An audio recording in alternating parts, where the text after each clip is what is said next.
क्या आप अपने टारगेट्स टाइमली अचीव नहीं कर पाते? तो आए मैं आपको एक बहुत जबरदस्त काम की बात बताने लगा हूँ। सबसे पहले तो ये कि आप अपनी डेली रूटीन के जो काम है उसको 4 क्वाड्रेंट में डिवाइड कर दें। Q1, Q2, Q3 और Q4। ओके? Q1 में आप ऐसे काम लिखें जो कि इंपॉर्टेंट भी है और अर्जेंट भी है।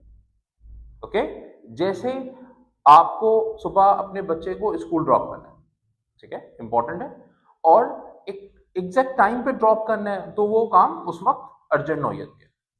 इसी तरह से Q2 important but not urgent, just like you have to pay utility bill और अभी उसके ड्यू डेट में 1 वीक बाकी है, तो ये इंपॉर्टेंट काम है बट अर्जेंट नहीं है। दैट्स गुड, अच्छा है, इसमें हम जरा रिलैक्स होते हैं कि इंपॉर्टेंट है बट नॉट अर्जेंट।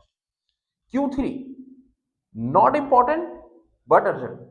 ये किस तरह के काम होते हैं जिसमें ये इंपॉर्टेंट नहीं होता आपके लिए, लेकिन वो काम की नौयत अर्जेंट वाली होती है। जस्ट लाइक अगर यहाँ पे कोई अभी चाय रखी हो, तो चाय पीना मेरे लिए अभी इंपॉर्टेंट नहीं है, नॉट इंपॉर्टेंट, बट अर्जेंट इसलिए नौयत की है क्योंकि वो ठंडी हो जाएगी तो बेकार हो जाएगी, तो वो नॉट अर्जेंट जो है ना, वो इस तरह से नॉट इंपॉर्टेंट बट अर्जेंट है।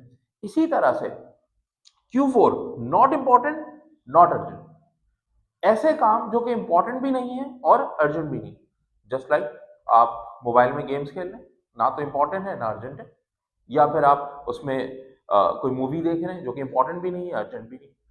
तो सबसे पहले तो Q1, Q2, Q3, Q4 ये चारों काम लिख लें, ठीक है, इस तरह से। अब मैं आपको बताता हूँ आपस में इंटरलिंक क्या है जो कि बहुत इंपॉर्टेंट है। Q1 इंपॉर्टेंट अर्जेंट, इंपॉर्टेंट भी है अर्जेंट भी है।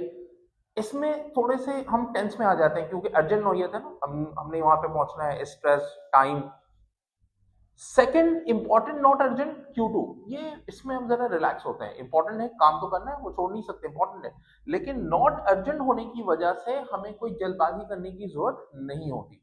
तो मैं आपको बताऊं अपनी लाइफ Q2 में गुजारें।